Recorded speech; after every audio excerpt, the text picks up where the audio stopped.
again. It's a Redskin.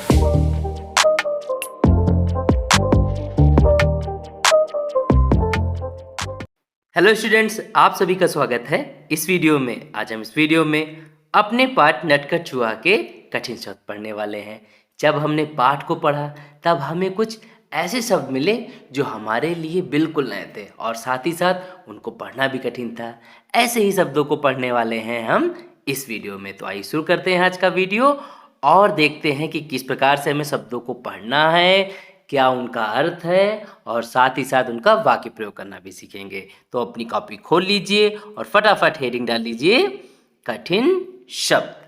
मैंने हमेशा आपसे कहा है, जब कभी भी आप कठिन शब्दों को अपनी कॉपी पर लिखेंगे तब आपको क्या करना है, आपको लिखना है और बोलना है, क्योंकि जब तक बोलेंगे नहीं तब तक ये कठिन शब्द कठिन ही बने रहेंगे। हमें क्या करना है, इनको बनाना है सरल शब्द। देखते हैं पहला कठिन शब्द कौन है हमारे पास।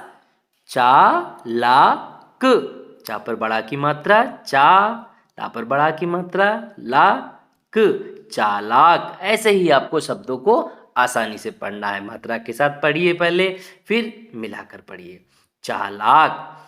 चालाक का अर्थ होता है एक ऐसा इंसान जो बहुत ही इंटेलिजेंट हो और अपनी इंटेलिजेंस से सारे काम निकाल ले दूसरों से, उसे कहते हैं चालाक। वाक्य प्रयोग कैसे करेंगे, मेरा दोस्त रमेश बहुत चालाक है या लोमड़ी बहुत चालाक होती है।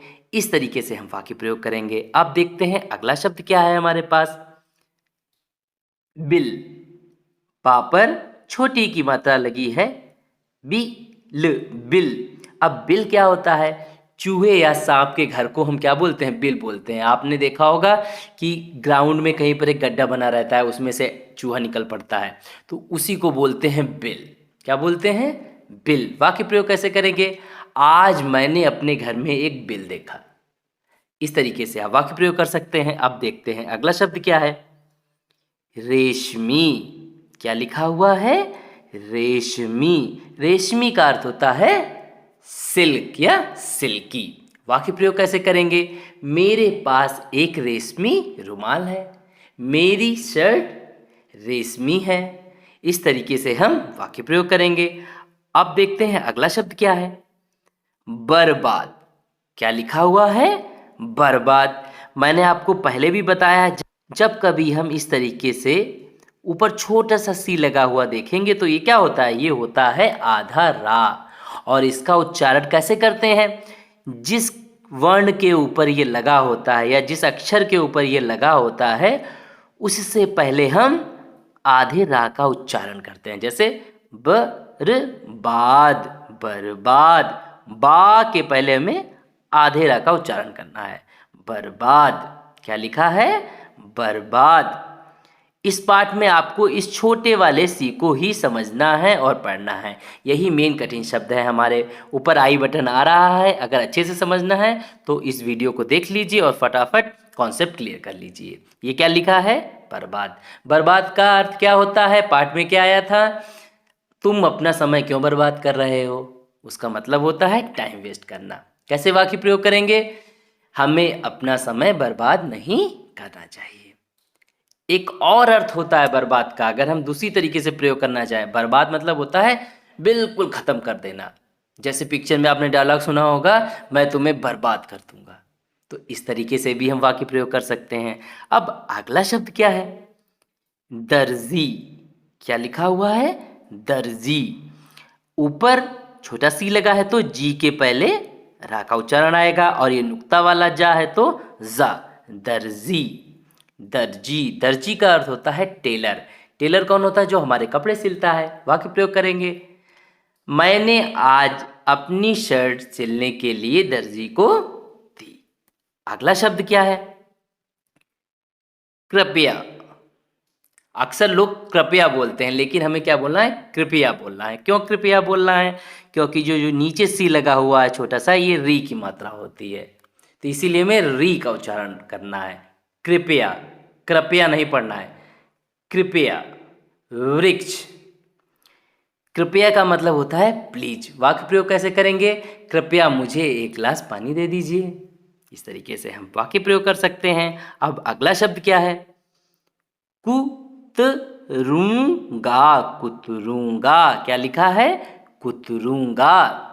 अब कुतरने का मतलब होता है किसी चीज को छोटे छोटे छोटे छोटे पीसेस में तोड़ देना या काट देना। चूहा क्या करता है? किसी भी चीज को छोटे छोटे टुकड़ों में काट देता है। तो इसे ही हम बोलते हैं कुतरना। कुतरूंगा मतलब फ्यूचर में मैं उसे कुतर दूंगा या मैं उसे कुतरूंगा।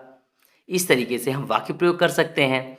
अब बढ़ते हैं आगे, लेकिन उससे पहले इस पेज के हम सारे कठिन शब्दों को एक बार फिर से पढ़ेंगे। चालाक, बिल, रेशमी, बर्बाद, दर्जी, कृपया, कुतरूंगा। अब बढ़ते हैं अगले पेज पर और देखते हैं अगला कठिन शब्द कौन सा है। इस पाठ में बहुत ढेर सारे कठिन शब्द थे। अगर इसमें कोई कठिन शब्द छूट रहा है तो उसे आप कमेंट बॉक्स में पूछ लीजिए, मैं उसका अर्थ आपको बता दूंगा। अब यहाँ पर लिखा है आईने। क्या लिखा है? आईने। आईने का अर्थ होता है शीशा, मिरर। हम अपना चेहरा किस में देखते हैं? शीशा में देखते हैं। वाक्य प्रयोग कैसे कर सकते हैं? आज मैंने सुबह सुबह अपना चेहरा आईने में देखा।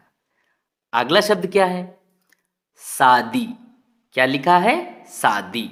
सा पर बड़ा की मात्रा, दा पर बड़ी की मात्रा, शादी। शादी का मतलब होता है प्लेन। मेरे पास एक सादी शर्ट है। मेरे पास एक सादी पैंट है। बहुत सिंपल सिंपल से वाक्य आपको बनाने हैं जो आपकी लाइफ में डेली यूज में बोले जाते हैं। इस तरीके से आप इन शब्दों का अपने वाक्यों में प्रयोग करिए, आपकी हिंदी भी अच्छी हो जाएगी और साथ ही साथ आप इन कठिन शब्दों को सरल शब्द भी बना देंगे। अब अगला क्या है? टांक। टा पर चंद्र बिंदु है तो टांक, टांक। अब ये टांक क्या होता है? बटन लगाना। जब बटन को सुई से लगाते हैं तो उसे बोलते हैं टाकना या टांक। वाक्य प्रयोग कैसे करेंगे? मम्मी मेरी शर्ट की बटन टांक दो। मेरी मम्मी ने शर्ट की बटन टांक दी। इस तरीके से हम वाक्य प्रयोग करेंगे। अगला शब्द क्या है? हैरान। क्या लिखा हुआ है? हैरान। हैरान का अर्थ होता है शॉक हो जाना। जैसे एकदम से हम लोग शॉक हो जाते हैं। क्या हो, अचानक से आपके सामने कोई ऐसी चीज आ जाए, एकदम से आप शॉक हो जाएं, तो बोलते हैं हैरान होना। आज मैं हैरान हो गया। आज मैं स्कूल जाके हैरान हो गया। सिंपल सिंपल से वाक्य आपको बनाने, जरूरी नहीं आप बड़ा सा सेंटेंस बनाएं। आप चाहें तो छोटे से छोटा सेंटेंस बना सकते हैं और इन शब्दों का प्रयोग कर सकते हैं। अगला शब्द क्या है? अड़ा। अड़ा। अड़ा का मतलब होता है अपनी बात पर स्टेबल रहना, स्टे रहना। जैसे एक बात पे फिक्स हो गए तो फिक्स हो गए। जैसे आज मैं अपना सारा काम 1 घंटे में फिनिश कर दूंगा। आप अपनी बात पे अड़े रहो और अपना काम कर लो, इसी को बोलते हैं अड़ा रहना। मैं अपनी बात पर अड़ा रहा। इस तरीके से वाक्य प्रयोग कर सकते हैं। अगला शब्द क्या है? आदेश। आदेश। आदेश। आदेश का अर्थ होता है ऑर्डर। मेरी मम्मी ने मुझे आदेश दिया। मेरे पिताजी ने मुझे आदेश दिया। मेरे शिक्षक ने मुझे आदेश दिया। बहुत ही सरल शब्द है और बहुत ही सरल वाक्य प्रयोग है। अब देखते हैं अगला शब्द क्या है? राजमहल। राजमहल। राजमहल बोलते हैं जहां राजा रहता था। वाक्य प्रयोग कैसे करेंगे? मैंने आज मैसूर में एक बहुत ही सुंदर राजमहल देखा। इस तरीके से आप इन कठिन शब्दों का वाक्य प्रयोग करिए, इनको बार बार पढ़िए, बार बार लिखिए और कोशिश करिए कि जो आप डेली बोलते हैं उनमें इन शब्दों को लाने का प्रयास करिए। ठीक है, ये थे हमारे कठिन शब्द। मिलते हैं नेक्स्ट वीडियो में इस पाठ के प्रश्न उत्तर के साथ। तब तक के लिए बाय बाय स्टूडेंट्स।